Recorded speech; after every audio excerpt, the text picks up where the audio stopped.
नमस्कार दोस्तों, कैसे हैं आप लोग। आपका स्वागत है फिर से एक नई वीडियो के अंदर। आज के इस वीडियो के अंदर हम लोग बहुत इंपॉर्टेंट टॉपिक के ऊपर बात करने वाले हैं जो मार्केट के अंदर इम्पॉर्टेंट है।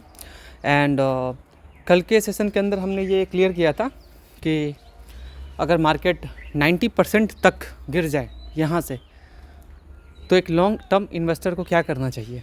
हालांकि ऐसा अगर होता भी है तो जो लॉन्ग टर्म इन्वेस्टर है, जो वैल्यू इन्वेस्टर है, अच्छे इन्वेस्टर हैं, उनके लिए अपॉर्चुनिटी हो सकती है। लेकिन वहीं 97% 96% लोग ऐसे होंगे जिनके लिए ये बात सुन के ही उन्हें घबराहट होने लगेगा। ये कल के सेशन के अंदर हमने बात किया था, बहुत डिटेल में बात किया था, उसके अंदर एकदम डीप जाके।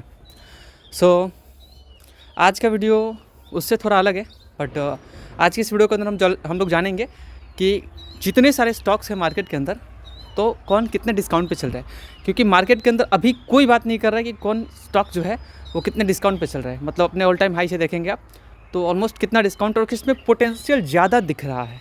ठीक है, जानेंगे आज के इस वीडियो के अंदर। बहुत इंपॉर्टेंट वीडियो है। रिक्वेस्ट यही रहने वाला है कि वीडियो को लाइक कीजिएगा और चैनल को सब्सक्राइब कीजिएगा और पिछला सेशन हमारा देख सकते हैं। हम आप सभी से रिक्वेस्ट करना चाहेंगे कि आप लोग हमारे व्हाट्सएप पे फॉलो कर सकते हैं हमें। ये फॉलो आप लोग कहाँ पे कर सकते हैं, ऊपर में देखिएगा, ऊपर में फॉलो का बटन होगा यहाँ जो ऊपर आप लोग देख पा रहे हैं ना सैम्बल, यहाँ पे फॉलो करने का ऑप्शन आएगा, तो फॉलो कर लीजिएगा। ठीक है, और बेल आइकन को ऑल कर लीजिएगा, तभी आप। और हाँ, ये जो इम्पॉर्टेंट टॉपिक आपको इन्वेस्टमेंट में ये हमेशा काम आने वाला है। ठीक है, पॉइंट नंबर 1 से लेकर के यहाँ पॉइंट 18 तक क्लियर किया है। ये इससे रिलेटेड हमने एक वीडियो भी बनाया है, उसका लिंक हम इधर डाल देंगे। हम शायद थोड़ा आलसी हो गए हैं और शायद आप लोग यहाँ आ नहीं पा रहे, इसकी वजह से भी थोड़ा आलसी हो चुके हैं। तो आप लोग यहाँ आइए, चलिए बात करते हैं। वहाँ पे बहुत कुछ आपके साथ साझा करते हैं हम लोग। ठीक है, और वीडियो के स्टार्टिंग में डिस्क्लेमर रहने वाला है। Investment in securities market is subject to market risk. Read all the related document carefully before investing. थोड़ा सा इधर उधर दोस्तों होता रहता है, कोई बात नहीं। हम लोग पहले से रिकॉर्ड करके नहीं रखते, बिल्कुल जो सामने आता है वो साझा करते हैं। देखिए, इस मार्केट में आप जहाँ पे भी अभी जाएंगे, अभी के माहौल में, तो सिर्फ क्रैश का बात होगा कि मार्केट क्रैश हो जाएगा, ये हो जाएगा, वो हो जाएगा। देखिए, लेकिन जो कल का वीडियो है वो आपके लिए बहुत इंपॉर्टेंट है। आज के इस वीडियो के अंदर उस चीज़ पे बिल्कुल बात नहीं करने वाले, बट हाँ, ये आप समझ सकते हो कि अभी जो अगर मार्केट यहाँ से रिकवर करता है तो वो किस दिशा में जा सकता है और किस स्टॉक के अंदर कितना पोटेंशियल है, वो आज के इस वीडियो के अंदर जानेंगे। देखिए, सबसे पहले तो ये क्लियर कर देना चाहते हैं, अपने हाई से 30% से थोड़ा करीब आप कह सकते हो ये शेयर गिरा हुआ है। और मतलब 20-30% जो भी कह लें आप, लेकिन यहाँ से अगर ऊपर जाएगा तो उस हाई को टच करने में आपका 30% प्रॉफिट यहाँ से हो सकता है। बहुत बड़ी कंपनी है बजाज फाइनेंस। हाल ही में एक शेयर हमने इसका ख़रीदा है, जो आप यहाँ पे देख सकते हैं। मैं आपको ये भी क्लियर कर दूँ कि ज़रूरी नहीं कि हम जिस शेयर को ख़रीदते हैं आप भी उस शेयर को ख़रीदें। ठीक है, एक बात और डिस्क्लेमर देना चाहूँगा कि ज़रूरी नहीं है कि बड़े नाम होने से वहाँ पर पैसे डूबने के खतरा नहीं होता। हाँ, कम होता है एज़ कम्पेयर टू अदर्स। जितनी छोटी कंपनीज़ देखते हैं वैसे से मैं दूर रहना चाहता हूँ दोस्तों। जहाँ पे मुझे ग्रोथ बढ़िया दिखता है मैं वहीं पे जाना चाहता हूँ, डाइवर्सिफाई करके। और ऐसा नहीं कि बिल्कुल 20 ही कंपनी चुनूँ या 15 ही चुनूँ, ऐसा नहीं चुनना मेरे को। थोड़ा ज़्यादा मैं रहता हूँ, ठीक है, लेकिन अलग अलग सेक्टर से बिलोंग करने वाले शेयर्स को प्रेफर करता हूँ एंड जिसमें ग्रोथ बढ़िया हो। ठीक है, ओके। तो अभी तो बहुत सारे बड़े नाम देखे होंगे आप जो ऑलरेडी पास्ट में भी अच्छे परफॉर्मेंस करके दिए हुए हैं, रिसेंट ठीक ठाक ही दिख रहे हैं। सो चलिए, वो तो बात है। तो बात ऐसा है कि अब आप ICICI बैंक को देख लो, ये भी हाई से आप बात करोगे तो यहाँ से कितना भाग सकता है, तो हाई को टच करेगा यहाँ से समथिंग, यहाँ से भी 20-30% आप उम्मीद, 20% तो कम से कम उम्मीद कर सकते हो कि यहाँ से 20% ऊपर जाए। मैं दिखाता हूँ, हाँ जी, अब चलो आप। तो ICICI बैंक यहाँ से अगर अब जाता है तो आप उम्मीद कर सकते हो कि हाँ, यहाँ 1233 से एटलीस्ट 20% आराम से ऊपर जाएगा, तो मिल जाएगा यहाँ से 20%, कम नहीं होता।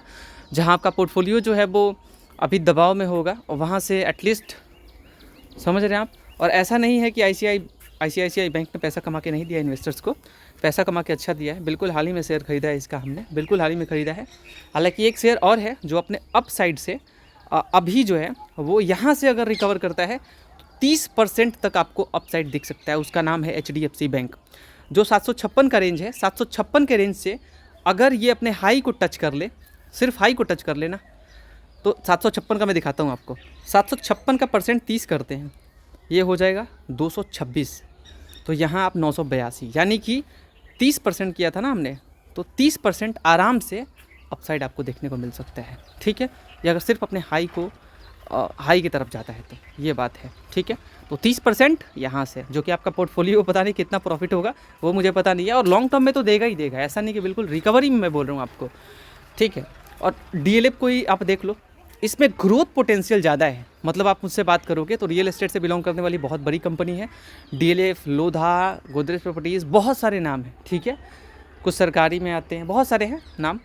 तो आप ये सोच लो कि अभी जो मिडिल ईस्ट में जो टेंशन चल रहा है उसकी वजह से जितने बड़े बड़े कंपनीज़ हैं, चाहे वो लार्सन टुब्रो हो, चाहे कोई भी हो, कंस्ट्रक्शन सेक्टर से बिलोंग करने वाली कंपनीज़, वो भी भाई हैवी आप कह सकते हो कि गिर रहे हैं, ठीक है। तो ये बात तो है। तो ये आप मान के चलो कि DLF जो है वो अपने हाई को टच कर दे ना, सिर्फ हाई को टच कर दे तो 934 इसका हाई है। तो ऑलमोस्ट यहाँ से आपका पैसा 80% तक ग्रो कर सकता है, ठीक है, कर सकता है। मतलब अभी तो अपने फेयर वैल्यू पे, ठीक ठाक वैल्यू पे नज़र आ रहा है, ठीक है। अंडर वैल्यूड आप कह सकते हो इसको, ठीक है। एंड ग्रोथ बढ़िया डिलीवर कर रहा है, जो कि सीधा सीधा नज़र आ रहा है। और इस बेसिस पे शेयर प्राइस जो है वो ऊपर गए और नीचे भी आए हैं। इसमें टाइमिंग बहुत इंपॉर्टेंट है, आप जिस टाइम को भी पकड़ो, ठीक है। दोस्तों रिक्वेस्ट रहने वाला है कि वीडियो को एक लाइक कीजिएगा। देखिए रियल एस्टेट जो भी है, हर किसी का अपना एक सपना है कि अपना एक हाउस हो, ठीक है। एंड उस घर के लिए लोग कमाते हैं। एंड ग्रोथ जिस तरीके से ये लोग डिलीवर कर रहे हैं, चाहे ये हो गोदरेज प्रॉपर्टीज़ हो, लोधा हो, इससे रिलेटेड, इस सेक्टर से रिलेटेड कंपनीज़, अब वो आपको यहाँ पे, बाकी को तो मैं उतना नहीं बोलूँगा, स्टडी नहीं किया, बट 3 जो बड़े बड़े नाम होते हैं ना, मैं उनकी तरफ ही जानना चाहता हूँ, क्योंकि वो भी ग्रोथ बढ़िया डिलीवर कर रहे हैं, ठीक है। ऐसा नहीं कि ग्रोथ डिलीवर वो नहीं कर रहे, ग्रोथ अभी डिलीवर कर रहे हैं और बहुत अभी इनके अंदर पोटेंशियल है। तो मैं ऐसे ही नामों की तरफ जाना चाहता हूँ, बहुत छोटे छोटे कंपनीज़ की तरफ नहीं जाना चाहता, ठीक है। क्योंकि ऐसा नहीं है कि ये कंपनीज़ आगे रिटर्न नहीं दे सकती है, ठीक है।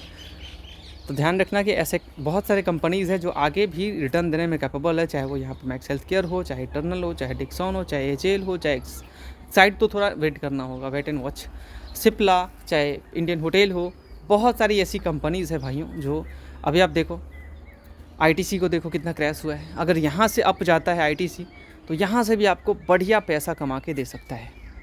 तो ITC का शेयर भी अगर अपने हाई को टच कर लेना दोस्तों, तो यहाँ इसका हाई 500 से ऊपर का भी रहा है, ठीक है।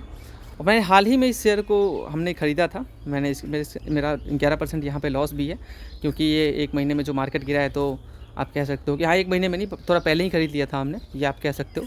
तो ये अगर हाई को भी एक बार टच कर ले तो आप कह सकते हो कि हाँ वहाँ से 60 से 70% तक ये जा सकता है ऊपर। तो हैं शेयर्स, बट इसके ऊपर जो भी गवर्नमेंट ने एक्साइज ड्यूटी लगाया है, तो इसकी वजह से जितने ये सिगरेट वाली कंपनीज़ है ये गिरे हैं हैवी, है ना। तंबाकू वाले मैक्सिमम स्टॉक्स गिरे हैं, बट देखते हैं क्या इनका फाइनेंशियल पे इम्पैक्ट होता है, वो तो पता चल पाएगा जो अपना नंबर आने वाला है, ठीक है। इस नंबर पे उतना फ़र्क नहीं पड़ेगा, बट अगले जो, हाँ फ़र्क पड़ना चाहिए, अगले क्वार्टर पे थोड़ा Q1 पे नज़र डालेंगे, Q1 का क्या सिनेरियो है इन कंपनीज़ का। देखिए पर्टिकुलर कंपनीज़ के ऊपर, अभी TCS जितना गिरा है आप खुद सोचो, मेरे पोर्टफोलियो के अंदर TCS है। टाटा PV हैवी डिस्काउंट पे, एकदम हैवी डिस्काउंट पे चल रहा है दोस्तों। एंड बाकी अगर आप मुझसे पूछेंगे तो यहाँ भारत इलेक्ट्रॉनिक्स अभी मुझे कुछ बढ़िया कंफर्ट जोन यहाँ नज़र आ रहा है, क्योंकि ये भी शेयर देखेंगे तो अपने हाई से जो 469-70 का है, वहाँ से तो एटलीस्ट नीचे नज़र आ रहा है 404 पे। तो आप कह सकते हो कि ये भी हैवी गिरा है, और अब कितना बोलें और कैसे बोलें वो हमें समझ नहीं आ रहा है, बट अभी जो रेंज मुझे नज़र आ रहा है वो मुझे कंफर्ट नज़र आ रहा है यहाँ पे। तो मैं थोड़ा सा सोच रहा हूँ कि हाँ यहाँ मैं चला जाऊँ, अब थोड़ा थोड़ा मेरा मूड बन रहा है यहाँ पे जाने के लिए, थोड़ा और नीचे मिल जाना और मज़ा आ जाए, ठीक है, ओके। तो जो अच्छे इन्वेस्टर होते हैं ना, उनको सिर्फ थोड़े थोड़े, देखिए अच्छे इन्वेस्टर अपने पास कैपिटल रखे, ठीक है। कैपिटल रखना सबसे बड़ा की है मार्केट के अंदर। अगर आप सारा कैपिटल डाल के बैठ जाते हो मार्केट के अंदर, सो ये चालाकी नहीं है। कैपिटल इमरजेंसी के लिए, कैपिटल आप क्रैश के लिए, हर जगह से आप कहोगे आपका रेडी तैयारी होना चाहिए, पूरा रेडी हो आप, तभी जाके आप कुछ बेहतर कर सकते हो मार्केट के अंदर। और गिरावट को जो अपॉर्चुनिटी नहीं समझ सकता वो मार्केट के अंदर पैसा नहीं बना सकता। मार्केट के अंदर ज़्यादा छलांग मारने वाले लोग अक्सर मार्केट के बाहर मिलते हैं, और पेशेंस के साथ अगर आपने होल्ड किया, अच्छे स्ट्रेटेजी से आपने निवेश किया है और बिना छलांग मारे आप लॉन्ग टर्म में अच्छा पैसा कमा सकते हैं। प्रॉफिट बुकिंग नाम का भी चीज़ होता है, लेकिन फिर भी अगर आप अच्छे तरीके से इन्वेस्ट करके बैठे हो और आप लॉन्ग टर्म के लिए बैठ जाते हो बिना प्रॉफिट बुकिंग के बिना, तो अच्छा खासा पैसा आप कमा सकते हो मार्केट से। ठीक है, ओके। तो ये बात रहा है। गैल काफ़ी गिरा है। गैल को आप देखेंगे तो अभी जो क्राइसिस है एलपीजी का, सरकारी कंपनी है और काफ़ी गिरी है, मतलब हैवी गिरी है, आप ये कह सकते हो। डिविडेंड अच्छी देती है, हैवी गिरी हुई है। इनका पीवी देखो आप, एक का पीवी है 134 का तो बुक वैल्यू है इसका, और अंडर वैल्यूड है कंपनी। ठीक है, सो स्टडी करना चाहते हो आप स्टडी कर सकते हो। ठीक है, काफ़ी गिरा हुआ है और यहाँ जो है वो आपके पास एक पोटेंशियल है पैसा छापने का यहाँ से, जो कि अगर आप सोच रहे हो तो सोच सकते हो। देखो यहाँ पे अपना जो स्टेक है वो इंक्रीज़ किया होगा, रिटेलर्स यहाँ से भागे हैं। स्टेक किसने इंक्रीज़ किया? एफआईआई को देखो आप, 13.72 से 14 कर लिया इन्होंने। एफआईआई पागल तो है नहीं। म्यूचुअल फंड 11 से देखो आप, यहाँ थोड़ा घटा लिया है, लेकिन डीआईआई को देखेंगे तो वो थोड़ा सा नहीं बल्कि अच्छा खासा इंक्रीज़ कर लिया है डीआईआई ने। म्यूचुअल फंड वाले थोड़े से हटे हैं ना, थोड़े से क्या मतलब 1% सब थोड़ा कम, तो वहाँ डीआईआई ने उतना बढ़ा लिया और एफआईआई ने बढ़ा लिया। ठीक है, तो ये बात रहा है। तो ये लोग पागल नहीं है। एचडीएफसी एएमसी जो है वो मुझे बेहतर रेट पे अभी दिख रहा है, ये मेरा मानना है, और अपसाइड पोटेंशियल इसमें दिख रहा है। ज़रूरी नहीं है कि जहाँ पे करेक्शन हुआ है वहीं पोटेंशियल है पैसा बनाने का। हाँ, ये ज़रूर है कि जहाँ करेक्शन है वहाँ से पोटेंशियल ज़्यादा रहता है अगर आप सही तरीके से रिसर्च करके निवेश करते हो। लेकिन ज़रूरी नहीं है ऐसा कि 100% जिसके अंदर करेक्शन ना हुआ हो, मैं ये बात कर रहा हूँ, जिसके अंदर ज़्यादा करेक्शन ना हुआ हो उसमें पोटेंशियल नहीं आगे जाने का है। उसके अंदर पोटेंशियल, इवन जो करेक्ट हुआ है उससे ज़्यादा पोटेंशियल भी हो सकता है अगर आप सही कंपनीज़ को फाइंड करते हो। लाइक आपके पास तो नज़र म्यूचुअल फंड वाले नज़र आई, इनका फ्यूचर ठीक ठाक ही दिखता है हमें तो, एंड ये आप स्टडी कर सकते हैं। ठीक है, और क्या बोलना चाहूँगा मैं आपसे वो मुझे पता नहीं है, बट यहाँ पे अल्टीमेटली अगर आप मुझसे पूछेंगे तो यहाँ रिटेलर्स का जो होल्डिंग है 874 से वो 873 हुआ, थोड़ा सा घटा है। बट अगर यहाँ से एफआईआई वाले भागे ना तो म्यूचुअल फंड 855 से 866 एंड डीआईआई 5 से 6 कर लिया आप, तो स्टेक बढ़ा है। ठीक है, कुल मिला के ऐसा ही है कि ऐसे ऐसे शेयर्स की तरफ आप अपना स्टडी कर सकते हो, यहाँ पोटेंशियल होता है। विशाल मेगा मार्ट काफ़ी हैवी गिरा है और गिरता है तो आप अपॉर्चुनिटी समझ सकते हो। ये भी सोचना कि आपका पोर्टफोलियो आपका किस्मत ही ख़राब है, ऐसा नहीं है।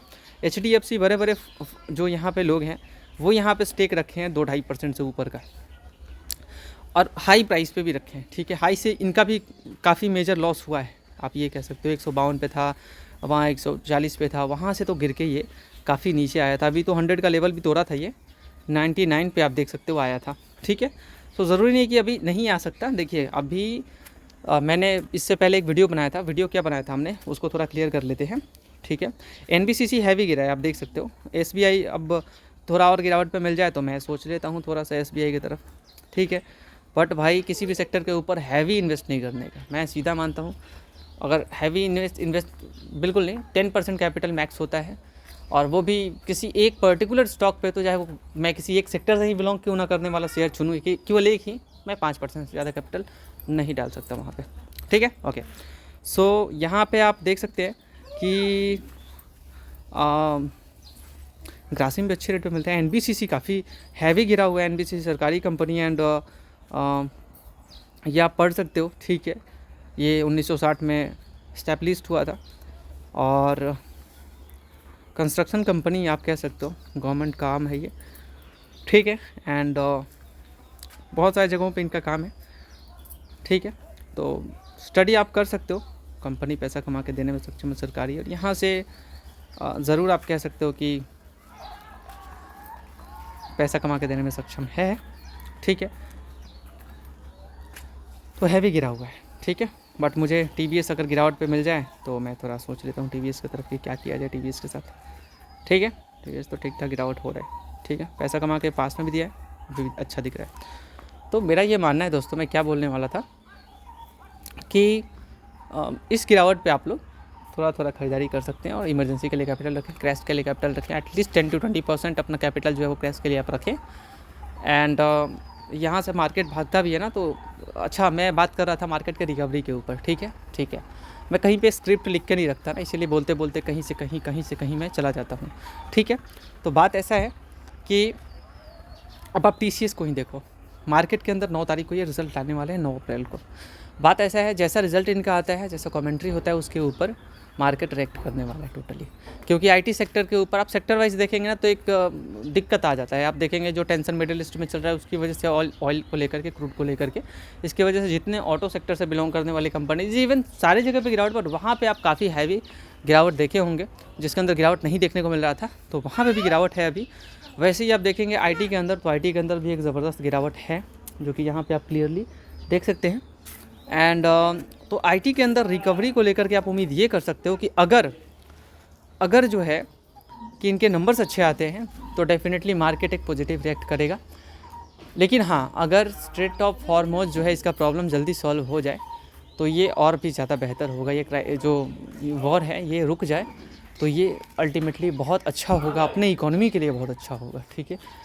और लेकिन अब क्या ही बोला जाए, अपने इकोनॉमी के लिए तब अच्छा होगा जब क्रूड जो है नीचे जाएगा, ठीक है। बट अगर क्रूड ऊपर, तो दिक्कत तो है ही। एंड अब क्या ही बोला जाए, प्रॉब्लम बढ़ता ही जा रहा है, ठीक है। ट्रम्प साहब को पता नहीं कौन सा दौरा पर आए, तो वो बात अलग से है। तो अगर IT को लेकर के लाइक TCS, इन्फोसिस अच्छे नंबर्स आते हैं, तो मार्केट उस तरीके से रिएक्ट करेगा। लेकिन मैंने पहले ही बोला है, आज भले ही आप ये सुन पा रहे होंगे, 2 महीने मार्केट के लिए बहुत बहुत ज़्यादा इम्पॉर्टेंट है।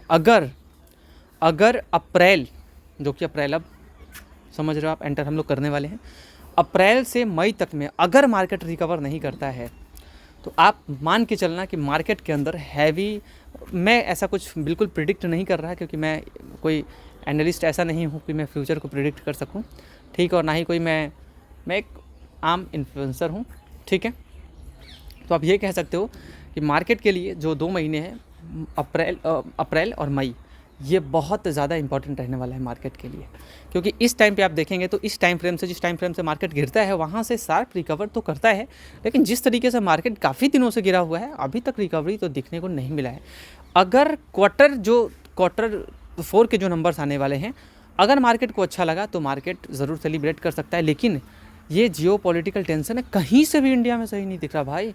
चाहे वो रुपीज़ फॉल हो, रुपीज़ फॉल तो बहुत सारे रीज़न्स हैं, कोई एक रीज़न तो है नहीं। FII जो अलग से भाग रहे, तो वो एक रीज़न अलग से है, और ये इकोनॉमी का हालत ख़राब है, इसकी वजह से आप अलग से कह सकते हो करेक्शन हो रहा है रुपीज़ के अंदर। बहुत सारी चीज़ें हैं अल्टीमेटली, ठीक है। तो अगर ये प्रॉब्लम सॉल्व होते हैं, ट्रेड डील को लेकर के ट्रम्प साहब थोड़ा कम ठुकाई करे, तो ये बेहतर होगा, ठीक है। और ये बहुत बढ़िया था, मतलब ये इतना बड़ा तमाचा मारना, ये जो इंडिया के फार्मा और IT को लेकर के, ये ज़रूरी बात है। भले ही मेरे पोर्टफोलियो में है वो, भाई इतना किसी के ऊपर निर्भर आप काहे हो रहे हो, हाँ। ख़ास करके वहाँ पे एक पागल बैठा है भाई, ठीक है, जिसका नाम है डोनाल्ड ट्रम्प। सो आप पूरा बिज़नेस ही वहाँ से कर रहे हो। ये दवाओं कंपनी को जितने फार्मा कंपनीज़ हैं इंडिया की, चाहे वो सिप्ला हो, सन फार्मा हो, सिप्ला का थोड़ा कम है, बट फिर भी आप देखेंगे सन फार्मा, जाइडस, इतने बहुत सारे लोग हैं जो भाई वहाँ पे हैवी बिज़नेस कर रहे हैं भाई। मतलब कोई ऐसे 50%, कोई 60% ऐसे बिज़नेस। और वारी को आप देखो, वहाँ से रेवेन्यू पूरा बनाते हैं सोलर वाले, समझ रहे हैं आप। तो भाई प्रॉब्लम तो हो गई वहाँ से, जिससे जो बिज़नेस करने वाले। तो नंबर्स ओवरऑल बहुत इंपॉर्टेंट रहेगा, और जियोपॉलिटिकल टेंशन ये तो अलग से ही भाई है, ठीक है। अगर शांत होता है तो बहुत अच्छा होगा अपने मार्केट के लिए, 2 महीने में रिकवर कर लेगा। अगर शांत नहीं होता, तो ये ज़रूर एक मैं पहले से बोलता हूँ कि दिक्कत हो जाएगा। भले ही आपका नंबर थोड़ा बेहतर दिख जाए, भले ही यहाँ थोड़ा नंबर दिख जाए बढ़िया Q4 का, और मार्केट के अंदर अगर वो वॉर का सिचुएशन सही नहीं होता, तो ये बुरा इम्पैक्ट है। ओके, सो भाइयों, ये आप कह सकते हो। मैं उम्मीद करता हूँ ये वीडियो आपको पसंद आया होगा। और कुल मिला के मैं बहुत सारे शेयर्स के ऊपर बात नहीं किया, बट पोटेंशियल बहुत सारे शेयर्स के ऊपर आगे जाने का है, जैसे कि PNB, PFC, Anantraj, Bajaj finance, Wipro, policy बाज़ार तो है ही, जो ग्रोथ दिखा रहे हैं। महंगा तो है बट ग्रोथ दिखा रहे हैं। Mazagon dock, Infosys, Bajaj housing finance ज़बरदस्त क्रैश हुआ है, ज़बरदस्त। अंबुजा सीमेंट, ये भी भागने का अदानी जी का है। उधर से यूनो मिंडा उतना क्रैश नहीं हुआ, बट पोटेंशियल रखता है अच्छा खासा। BSE अच्छा पोटेंशियल रखता है, क्रैश नहीं हुआ ज़्यादा, हाई की तरफ ही है। एडिडा के अंदर पोटेंशियल है, अंडर वैल्यूड है। ICICI बैंक, कल्याण ज्वेलर्स, एक ह्यूज प्रॉफिट यहाँ होने की उम्मीद है, या तो जो भी ज्वेलरी सेगमेंट तो कमा रहे भाई, जब तबाके कमा रहे। एंड मैक्स हेल्थ केयर और इसके अंदर ये पोटेंशियल है, हाई की तरफ ये, बट पोटेंशियल बहुत ज़्यादा है इसके अंदर, जोमेटो के अंदर है, बट बहुत ज़्यादा सही वैल्यूएशन पर नज़र नहीं आ रहा है, बट ठीक है, बहुत सारे लोग यहाँ पे अपना बुलिश हैं भाई। खैर डिक्सन रिसेंट कुछ ठीक है, आगे देखते हैं क्या होता है। HL डिफेंस को लेकर मैं कुछ, BL मुझे अच्छा लगता है, और सिप्ला पोटेंशियल है, मतलब बहुत ज़्यादा हाई आप नहीं कह सकते तुरंत ही, बट फिर भी पोटेंशियल है इसके अंदर अच्छा खासा, अच्छा खासा 30-40% हो सकता है अगर अच्छा खासा परफॉर्म किया तो। ठीक है, इंडियन होटल अगर हाई की तरफ जाए तब तो आप पूछो ही मत। ठीक है, इंडियन होटल अच्छा खासा पोटेंशियल है, अच्छा खासा, समझ रहे हैं आप। गोदरेज प्रॉपर्टीज़ के अंदर ऑलरेडी मैंने डिस्कस किया है। सन फार्मा पोटेंशियल है, बट पूरा आप नहीं कह सकते पूरा। ठीक है, बट ITC के अंदर है, देखेंगे आप आगे चल के क्या होता है। IRFC के अंदर पोटेंशियल है। गवर्नमेंट जो ऐसे क्या करती है ना कि आपको पता है ये लास्ट में सर झुकाने आते हैं, और सर झुकाते कॉन्ट्रैक्ट किसको देते हैं भाई? रेलवे के लिए ज़बरदस्त पैसे देते हैं। ठीक है, उस टाइम पे खास करके तो ध्यान दीजिएगा, जो गवर्नमेंट का जो टाइम फ्रेम होगा जब भीख मांगने का, तो वो अच्छे तरीके से भीख मांगती है। उनके भीख मांगने के कले को देखते हुए मैं खुद खुश हो जाता हूँ कि ये ऐसे भीख मांगते क्यों, इनको शर्म क्यों नहीं आता। जहाँ पे ये चुनाव के टाइम पे भीख मांगने आते हैं वहाँ पे ये अक्सर नज़र नहीं आते, और ऐसे लोगों को डूब के मर जाना चाहिए। ठीक है, चुनाव के टाइम पे। और कैसे भोले भाले लोग हैं अपने देश में, और भोले भाले लोग जब तक रहेंगे ये लूटते रहेंगे और पछुआ फाड़ते रहेंगे गरीबों का। ठीक है, और इसमें कोई बात नहीं, पिसता तो गरीब ही है, गरीब को थोड़ा पकड़ा दो, खुश हो जाएगा गरीब बेचारा। दिन भर मजदूरी करके 100 रुपया लाएगा गरीब, और 100 रुपया में से 100 रुपया दे दे 100 रुपया में से 28-20 रुपया दे देगा गवर्नमेंट को, और गवर्नमेंट चुन्ना लगा के चली जाएगी। हाँ, गरीब महीने का कमाएगा 20,000, 10,000 भी कोई गरीब कमाता है, तो 10,000 में से आप कुल निकाल लो, 10,000 का 10% हो जाएगा अपना 1,000 रुपये, यानी कि 2,000 रुपये आप कुल मिला के कह लो कि 2,000 रुपये आप गवर्नमेंट को दे रहे हो। ये सामान जो खा रहे हो उसके ऊपर बता रहा हूँ मैं आपको। ठीक है, GST किस लिए लाया गया था? प्रॉब्लम ना हो कंज्यूमर को भाई। लेकिन यहाँ किसी चीज़ का प्राइस कम होते हुए देखा है क्या? हाँ, पॉकेट के अंदर हवा भर गया, क्वालिटी कम हो गया, दाने कम हो गए, भोजन कम हो गया। हाँ, सरकार किस चीज़ का GST ले रही है? हाँ, चूना लगाने के लिए पछवाड़े में हम लोगों का। हाँ, किस चीज़ के लिए पैसे ले रही है भाई? हाँ, क्या बोलूँ मैं आपसे सवाल क्यों कर रहा हूँ? इतनी देर तक वीडियो देख कौन रहा है? तो वही बात है, हम तो आनंद ले लेंगे। अरे हर महीने गरीबों का मार के, जो 20,000 बेचारा कमाता है मजदूर के घर का, 4,000 अलग से मारेगा महीने का, और थोड़े से राशन पे खुश हो जाएंगे। पागल लोग, सालों लूटेंगे 5 साल तक, उसके बाद आएंगे कुछ 1,000 रुपया धरा देंगे, खुश हो जाओगे, जय हो जय हो जय हो करते रहोगे। वाह, अच्छी बात है, करते रहो, मरते रहो, डूबते रहो, गरीब ऐसे ही नहीं हो। नेताओं को बाप बनाना बंद करो, नेताओं को जूता दिखाओ, नौकर है अपने, और जूता जो गलत काम करता है उसको दिखाओ। और मैक्सिमम तो लुटेरे ही बैठे भाई। अब तो आप सोशल मीडिया पे कुछ बोलते हो ना तो भी जेल में जाओगे, है ना। ये गवर्नमेंट ऐसा पास करने वाली कानून कि आप कुछ भी गवर्नमेंट के खिलाफ बोलो, आपके पछवाड़े में डंडे डाल के उस वीडियो को शट डाउन करा देगी। इस वीडियो को देखने के लिए बहुत बहुत शुक्रिया। Thank you so much for watching this video. Thank you so much guys.